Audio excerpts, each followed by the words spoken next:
So what are you? In today's episode, I'm going to talk about fundamentally what we are at a much higher level than we're essentially conscious to on a daily basis. The reason I've decided to talk about this is because once I started thinking this way and once I started kind of recognizing what is actually going on, it really helped me. It allowed me to see things from a wider perspective in my life and why I was behaving certain ways, why I was doing things, why I was feeling bad about not doing some things. And it just really helped with my journey so much more. And I believe there's a lot of value in conversations like this. So essentially what I mean by what are you is, whether you're a parent, a father, a mother, a brother, a sister, a sibling, a friend, what are you at the highest level or at a relatively higher level than you would be conscious to right now? What we tend to do really is we're born into the world that we live in. We're born into the world we live in. We've created a world in this world. What I mean by that is you can go to different parts of the world and experience a different type of life, a different way of living. But essentially, there is a way of living that all people share on this planet, but not necessarily the way we live. We don't share. The cultures in parts of the world that are like so vastly different from each other make it so we live in a different way. But those cultures are governed and kind of ran by society. So we're born into society. We're not necessarily born into this world. Whoever's born in the Middle East will be living life like people do in the Middle East. Whoever's born in England will live life according to like how people do in England. So you kind of like grow up seeing life being how society works and how society lives, all the rules that society has come up with in terms of their beliefs in how a person should behave, how we should act, how we should be with each other. And with that comes this element of normal. Like, what is normal? What is normal to a person? What does normal mean? And just to question normal, like it's normal for everyone to do this. Basically, we look at normal as the thing that everyone is doing. But normal doesn't necessarily mean healthy. In the 1950s, we used to have pregnant ladies who were smoking and drinking, and no one around them would say a thing. No one would raise concern. In fact, doctors used to advise women to smoke in order for the baby to come out smaller so it wouldn't hurt as much. In the 50s, this was normal, but it wasn't healthy. So one of the things that really helped was questioning what normal actually means. And we tend to think, okay, just because everyone around us is doing it, I should be doing it as well because it's normal. And this can be quite unhealthy in a lot of ways. There's a lot of things that can be unhealthy to be normal. Now, I'm not trying to say, oh, if someone does this, then they're bad or they're doing wrong or anything. Everyone, you have your own life, you make your own decisions. I'm not here to try and tell anyone what to do. I have my own beliefs and my own decisions. And there are definitely times where someone's belief is going to be very different to someone else's. So, for example, One of the things that I talk to my friends about is the first date. So when you're dating someone and on the first date, now my friends believe it's normal for someone, for the guy on the first date to pay for the meal. Now, I don't agree with this. I disagree with this. But I know that in the moments where I used to do that a long time ago, it would bother me. It would truly, truly bother me. So I would pay for the first date. And even though I did it because I thought it was normal, it would annoy me and it would bother me. And also, what I'm doing in that moment is I'm not being myself. So that's not the true representation of who I am in that moment. So it's not only not good for me, but it's not good for the other person as well, because that's not who I am. So I'm not giving that representation to her. So even though someone might think, oh, that's completely normal, I'm happy to do that, and they do it, that's fine. But we can also see the societal norms and the pressure of we must follow societal norms. I must do everything that's normal can actually make you abandon yourself emotionally as well. So in that moment, I was abandoning myself emotionally because I was going against what I truly believed. I was going against what I actually thought and my beliefs were. That's just one example. There are so many other things in the way we run society and societal norms that can be definitely seen as unhealthy. The more and more I've been learning and doing what I've been doing, the more and more I've been recognizing that all of the issues that I've had and all of the challenges that have come with it and all of the challenges that people I talk to have mainly come from our childhood. Now, again, this isn't me trying to blame anyone. We were brought up the same way as our parents were brought up, the same way their parents were brought up. But one thing I'm recognizing is, or recognized, is that the way society brings our children up is extremely unhealthy in so many ways, emotionally. You know, we're not at the stage yet where it's common knowledge for everyone to know what it is that we're doing is actually emotionally damaging to our children. Now, this can be as simple as scolding a child and not allowing them to feel a certain way. You know, our emotions are a guidance system. It's like a feedback system to what we do like, what we don't like, what we're scared of, and what's safe. But also to what wounds we have, what emotional wounds we have. Something could happen that would make a child feel angry. And when you don't allow that child to be angry, in an attempt for that child to reconnect and reestablish that connection to the God of the reality, which is the caregiver in that moment, they have to push away that aspect of themselves. They have to deny that part of themselves. And that's where the damage comes in those moments. So when we try and control the child to how we want them to be and we expect them to be, that's where the damage comes in. And like I said, this is something that each generation has been doing since the 1600s, actually. So there's no blame being placed here. Just this is more of like an awareness thing. There are a lot of things happening in society that are actually contributing to a lot of the challenges and issues we are having as adults mentally.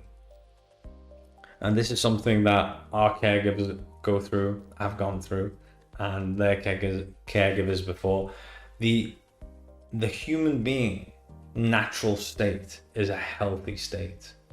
Now, a healthy state means a state without stress, without anxiety, without anger. Now, all of these things, stress, anxiety, anger, jealousy, guilt, all of these come about because we have emotional wounds. So even our caregivers and, their caregivers and ourselves and our children, we're all going through this.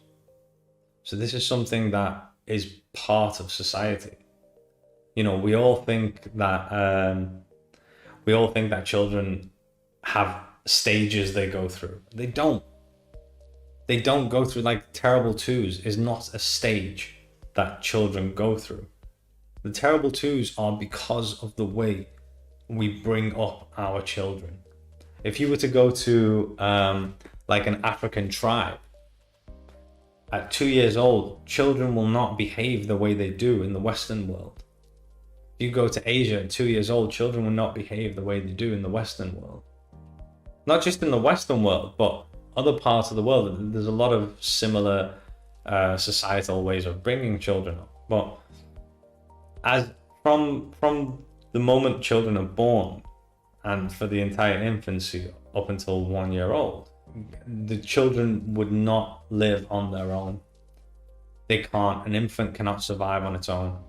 After 1 year old to 2, the child starts developing more, being able to walk. And in that time, they're exploring. You've always seen it. Even kids in prams, they're always looking around, like exploring, taking in data, learning, because that's what we are. We're learning machines. So the children are just constantly exploring. But what happens is the same way we've been brought up, we bring our children up, and we try and discipline through fear.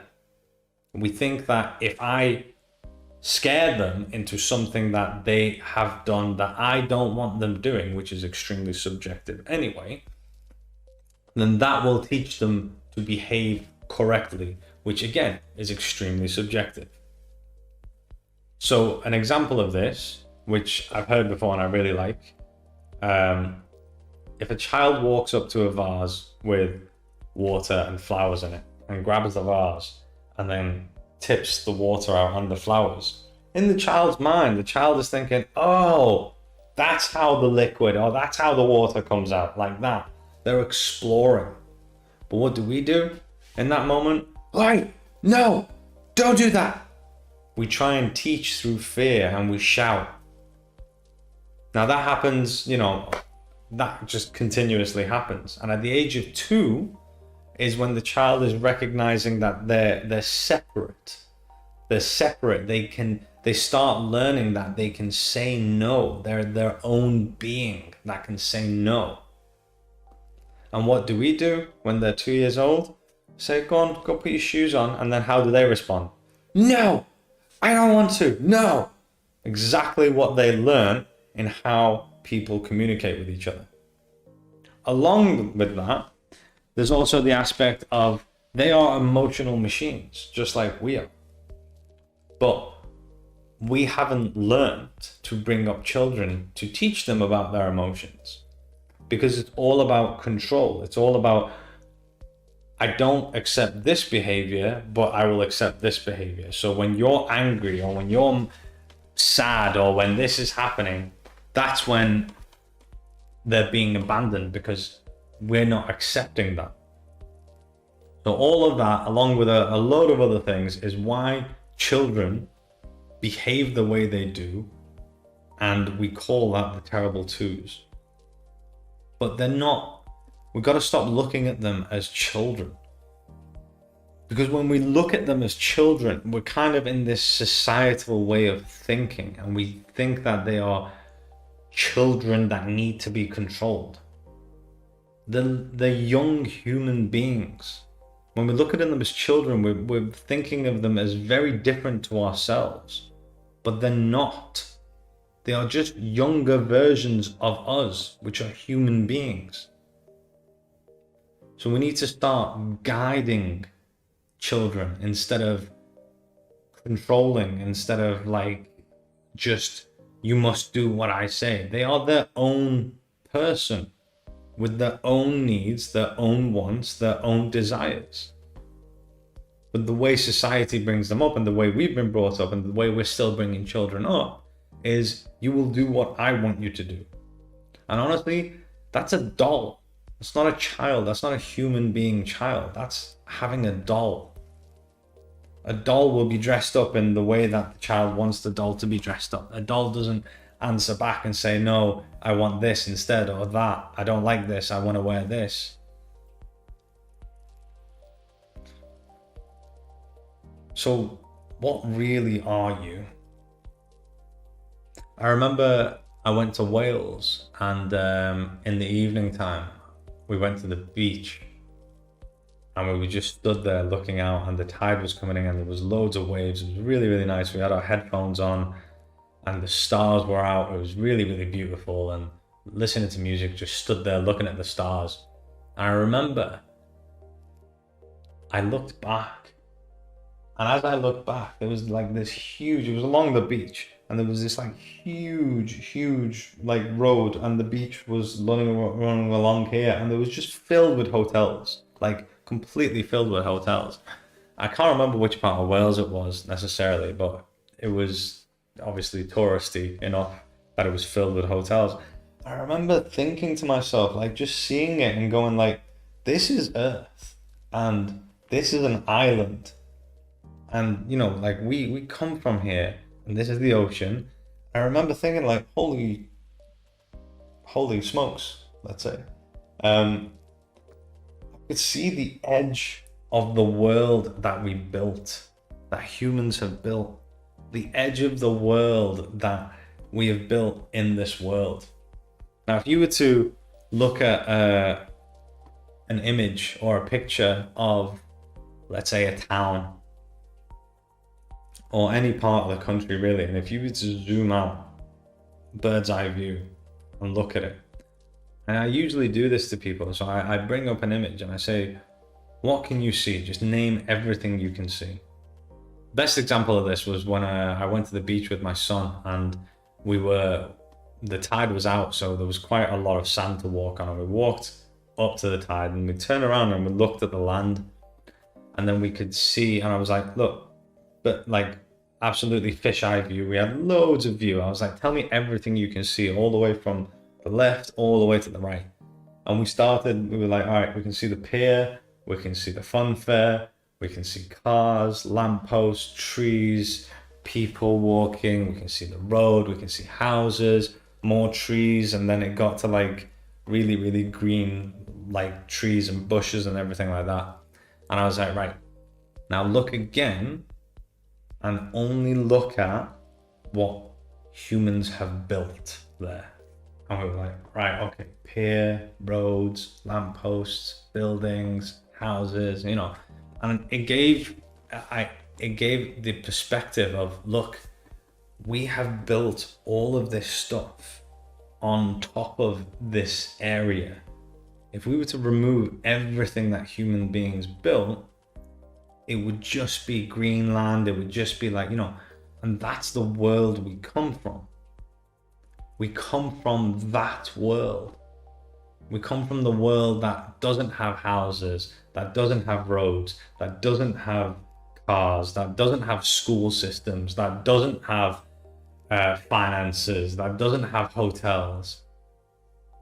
That's the world we come in. But we're at an age now where whoever is born into the world that has been created in this world. And that world that's been created in this world has societal rules. Now, I'm not saying any of this to say that all of this is bad.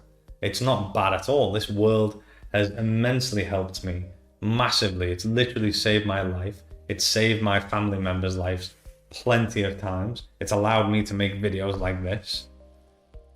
But it's easy to kind of just see yourself as a member of society, because then you think you have to follow the societal norms. You have to be a certain way. You don't have to be. You're at the higher level. You're a human being on this planet.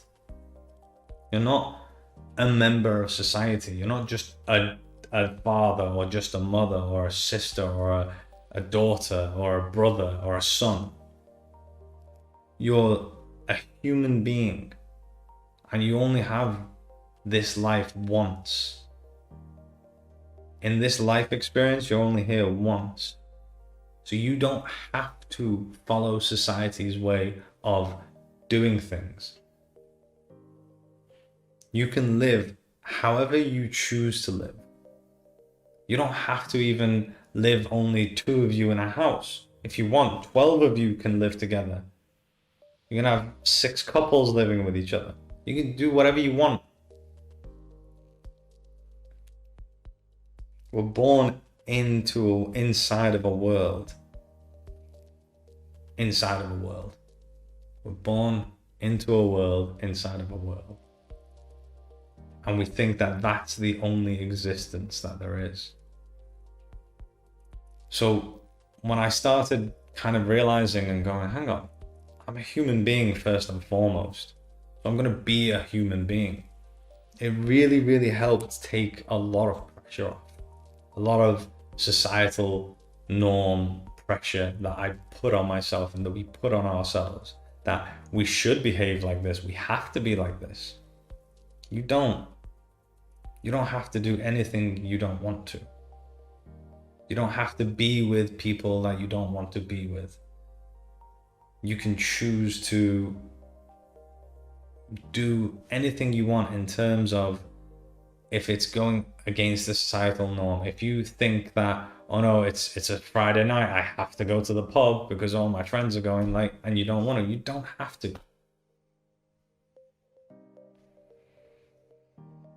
One of the things that really, really benefited me from realizing this was understanding why it's so refreshing and so good to go for walks in nature.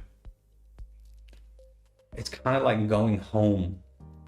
We've built this world, and again, there are massive, massive benefits in this world, but there are also drawbacks, there are also consequences.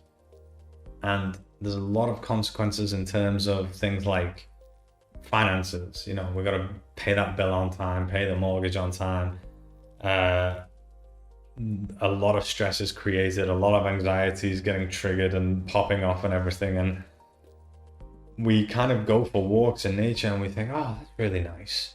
It's because we're literally taking ourselves out of that stress-induced world that we've created, which again is also good and beneficial, but it has that.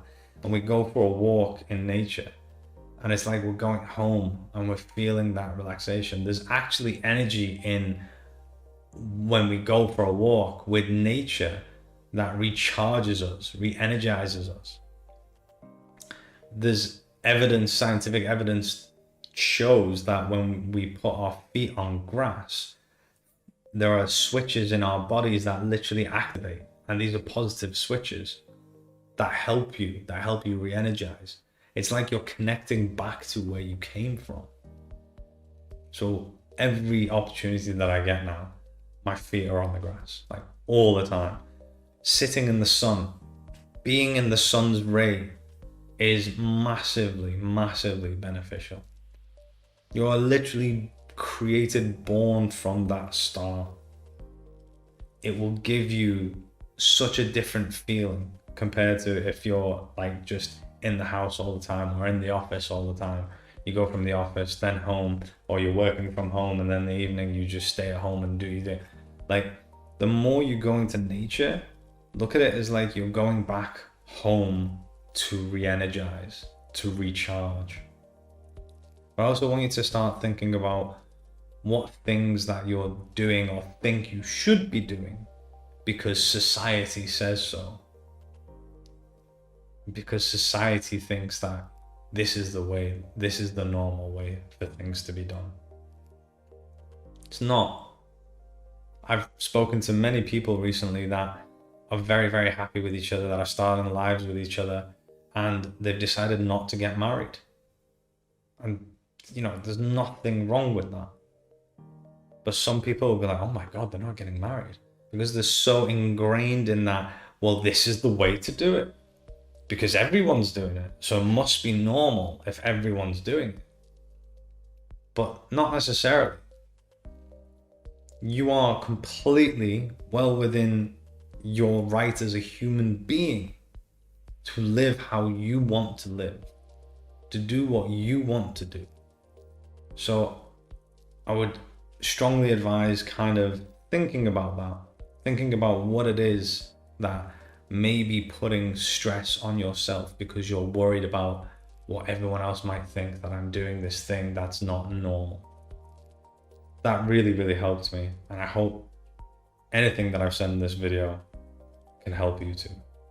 Thank you very much for watching. Don't forget, I am currently working on an online course. This course is going to be either called Heal Your Trauma or Heal Yourself. I'm not sure yet. If you're watching this video after the course is live, you'll definitely know when you get there. The link is going to be in the description. In this course, I'm actually giving you a lot of tools in your healing journey in terms of how to actually heal, what to do. And there's going to be many different video episodes where I'm going to bring things to your awareness of why you feel the way you do, how we work as human beings, what trauma is, how to resolve it, many tools in that aspect. I think there's going to be a few meditations in there that will help you as well. This is all targeted to giving you as many tools as possible from the toolbox of healing so you can have a huge step forward on your healing journey. Check that out, link out in the description. It's going to be there. I also do host meditation sessions on MeetUp, and in these meditation sessions, these are completely free. These sessions, you don't need to pay anything, and they're healing sessions. So check my MeetUp group out for that. And again, on MeetUp, I am also hosting online workshops. Again, this is free. It's an online workshop where I'll be talking about our childhoods, everything we've gone through, what emotions are, what is going on. I'm trying to give as much value to you guys as much as possible. So if you're interested in any of that, the links are in the description. Other than that, thank you so much for tuning in, and I hope to see you next time.